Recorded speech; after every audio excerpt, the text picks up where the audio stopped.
Magandang araw sa lahat and welcome back to JC Catalan Vlog. At ngayong araw to guys ay nagbabalik na naman tayo sa another travel vlog. And speaking of nagbabalik, andito at bumabalik tayo sa Vista Panoramica. Kung hindi nyo napanood sa previous video guys, is meron na tayong vlog ukol dito. Pero andito at babalik tayo, may ilang taon na rin yun. So check muna natin ating YouTube channel at tignan natin kung ilang taon na ba nakalipas mula nang nag-vlog tayo sa Vista Panoramica. So ayan, napakadami na na-upload natin. So mukhang nasa ilalim na yun. Check na lang natin dito sa playlist. Kung hindi nyo pa na-check, may iba-iba pala tayong playlist dito guys, no? So maaaring panoorin nyo ang iba't iba nating playlist. So nasa travel life pala yun. So ayun. So hindi nyo pa napanood ng mga iba-ibang video dito guys, is panoorin nyo na. So ayun, Vista Panoramica, Valencia, Negros Oriental. 3 years ago, okay, 3 years ago na pala tayo mula nang nakapunta dito. So ayan, nagbabalik tayo ngayon. So after 3 years, sa entrance pa lang is masasabi ko na malaki na ang in-improve ng lugar na ito kasi hindi to ganito nung una. So bale nung una is nagkape lang tayo and kumain ng kanton. So ngayon is susubukan nating mag-overnight sa lugar na ito. So para sa inyong reference kung magkano ang overnight dito, ayan, papakita ko sa screen ang prices ng overnight nila. So bale dumating pala kami dito na sa mga almost 5 PM na. So ayun, tignan natin kung ano ang nadagdag sa lugar na ito.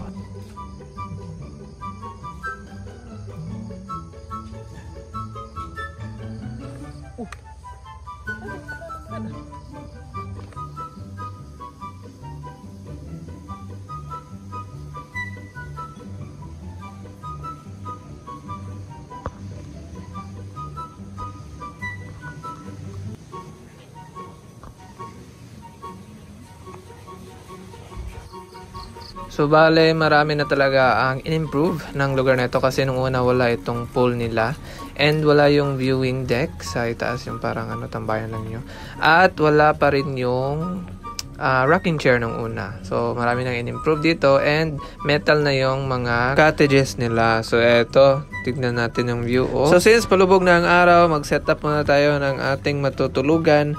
At tayo ay magpapahinga muna kasi bukas na tayo siguro maliligo kasi hindi pa puno yung pool nila.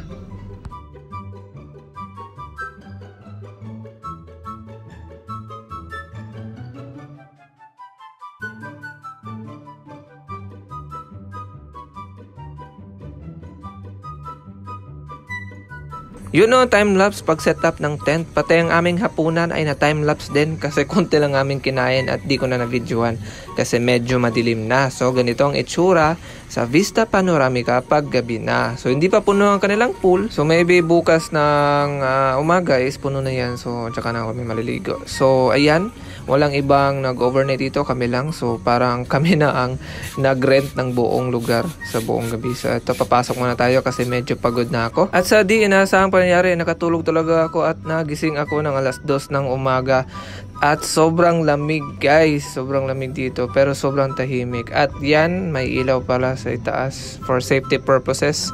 Hindi nila tinurn off ang ilaw pero okay lang naman, makakatulog din ako kahit may ilaw. At mukhang mahirapan akong bumalik sa pagtulog kaya lalabas muna tayo, check natin yung pool, baka puno na, so maliligo muna lang ako. At pati si Ina nagising din, so ayan, naligo na lang kami pero parang ang ginaw ng tubig. Pero don't you worry, mababaw lang naman ang pool nila. So pagkalipas ng ilang minuto ay umahon na rin kami kasi sobrang ginaw. So nagpatayo na lang kami at hindi na kami bumalik ng tulog at hinintay na lang namin ilang oras para lumabas si Haring Araw.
So pagkatapos naming mag-agahan at magkape ay eto na, nag-impake na kami kasi uuwi na at eto hinatid pa kami ng kanilang pusa. So overall experience, overnight camp here in Vista Panoramica is super chillin talaga and hindi ka madidisturb sa pag-unwind mo. So sana na-enjoy nyo yung ating travel vlog kung saan nag-overnight camp tayo dito sa Vista Panoramica. So kung sa video na ito ay nandito tayo sa lungsod ng Valencia, isabang-abangan sa susunod na video ay pupunta naman tayo sa lungsod ng Dawi. Syempre gagala naman tayo doon. So ito ang mga aabangan nyo sa susunod na video. So see you guys next vlog.